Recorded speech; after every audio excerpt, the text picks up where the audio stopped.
the game, cause see the boxing voice. Rob with the Boxing Voice here with PBC standout prospect Mario Barrios, El Niño de Oro out of San Antonio, Texas. You're fighting at home, man. How does it feel? Oh man, me and my whole team, man, we're very excited for this opportunity, to be fighting back at home. It's been about 2 years, so I mean, we're ready to go in Saturday and put on a great show. In the last fight, you took some punishment. You wanted a battle. You kind of gave up your height.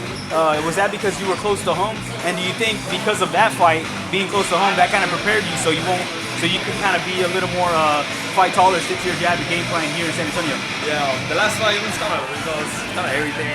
The crowd, being close at home, and just getting caught with a good shot. I mean, it's most of my fights, they were stopped early. The opponent right away they got discouraged because of my height and size. But my last opponent, he came with everything, no matter what. He comes with some good punches, and then I mean, the Mexican side, just right away, just brawl with him. But then we made the adjustment towards the middle round, and then towards the end, we really started dominating the game.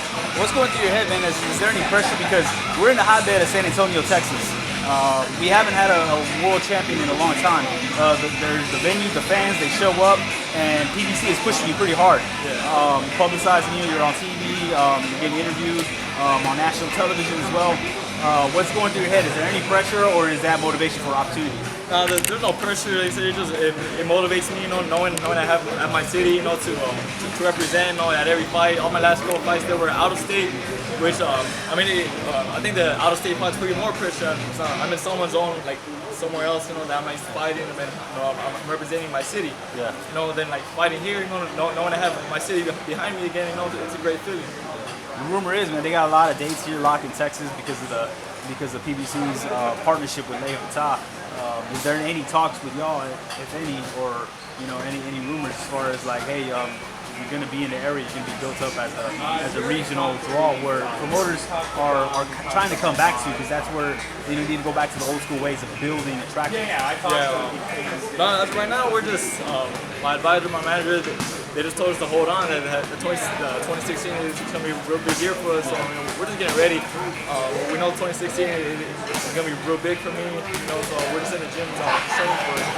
All right, you haven't fought. You still got that fight coming up Saturday, but looking back on 2016, you've been busy, you've been active, you've been publicized, you've been out there. How do you feel? I mean, have you reflected back and really thought about, hey, well, this is how this year's been? Are you happy with it?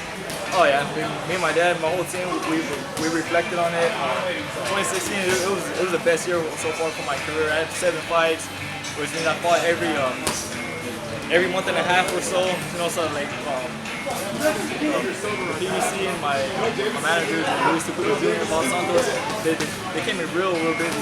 So we're very satisfied with where I'm at right now. All right, man. What do you know about your opponent? I mean, the last opponent you had was a lot tougher than a lot of people thought, and he was maybe one of those Mexican fighters that comes over with a lot more fights that aren't on record. But what do you know about him, and what do you want to showcase Saturday? So far, all we know is he's another tough fighter. Like my last opponent, he hails from Panama.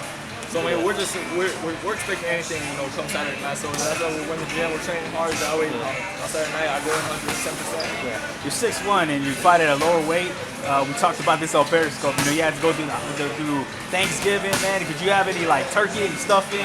I mean, going through the holidays preparing for a fight, that's got to be tough, especially in San Antonio, where we're a heavy city. We got the tamales, all the Mexican food. Going as a fighter, what's that like, man? Did that affect you at all, like having to fight temptation? Yeah, I mean, so sometimes it gets kind of hard, but I mean, it's just part of the sport, just being disciplined. I was just grateful, I was around family and friends, my team. All of them enjoyed Thanksgiving. With more than a couple plays, I was there with one, but it's all right. Once the fight's done all the way, I'll have my couple days to have my fun with the food. Yeah. Well, you got youth and metabolism on your side right now. They probably won't kick into later, but yeah, we pretty much ask you everything there is to ask you when it comes to boxing. So a lot of times when we see high-level prospects, we know that sometimes the outside activities outside of the ring can affect them, and it brings them down sometimes. We see fighters in the street racing, they get caught up with the nightlife, the bad habits. Well, what do you do when you're not boxing? When I'm not boxing, I'm always with my family. I have a very close relationship with my family. If I'm not with my family, I'm with my team. We're watching boxing, going to Spurs games. We're staying busy, but like as far as like the nightlife, go party and stuff, I'm not worried about all that right now. more about my goal right now, which has always remained the same ever since I was 6 and I started boxing, which is to be the best. Yeah, and your pops is an intense guy. He's full of energy, man. So you're telling us he doesn't have to put a lock on the door to make sure you stay in your room at night. Nah, I mean, I was raised like this, you know. I was fortunate to have a great father, you know, a great mother who always cared for me and everything, you know. So they've raised me right. I'm his door, man. But going on to this fight, man, any predictions? What are we gonna see? You can expect some big things on Saturday. That's all I can say. And it's an early card. Do you know what order you're gonna fight? Because I know sometimes the Chris Arreola kind of touched on it, where these newer cards that are in the afternoon, it does kind of affect the guy's body clock when it comes to performing. Do you know what time, and do you think that's gonna be a factor if you gotta fight early? So far, I'm not sure what time. You know, as always, I just get ready.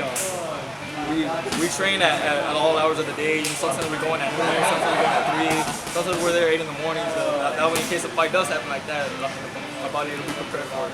All right, cool. Appreciate it again. You know, good, keeping up with you, man, here in San Antonio. But good luck Saturday. Right.